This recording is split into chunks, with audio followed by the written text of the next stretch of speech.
الحمد لله رب العالمين وصلى الله على نبينا محمد وعلى آله وصحبه وسلم وبعد ولليال ما أنتم حنوذا حديث عادو قيمة بدن وأنا حديثك لواتن يسقالات كان مدى حديثي تحنا هيدا إنوصو سعطي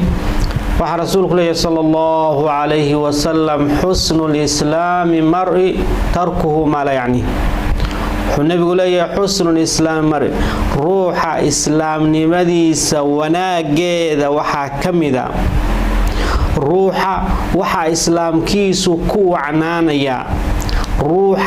وحا إسلام كيسو كو وناكسنانيا تركه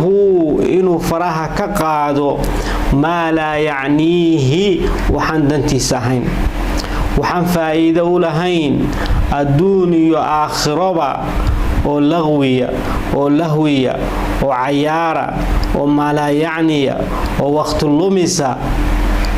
waqti meelaha la galiyo ma haysato waqtigaagu waa saddex waqti waad cibaadeysanaysaa oo aakhiradaadii baad dhisanaysaa oo hagaagsanaysaa oo cibaadadii iyo khayrkii baad ku mashquulsan tahay quraan baad akhrinaysaa adkaar baad daldalaysaa masaajidkaad fadhidaa salaad baad tukanaysaa dacwaad faafinaysaa cilmi baad baranaysaa halkaasaad ku jirtaa waqtiga labaadna xalaal baad raadinaysaa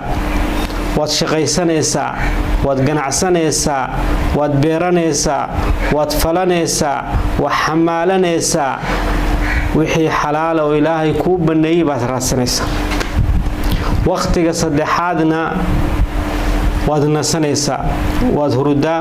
waad jiiftaa waxba cunaysaa saddexdaa wax ka soo haray ma jiraan waqti meelaha la istaagtaago meelaha la farfariisto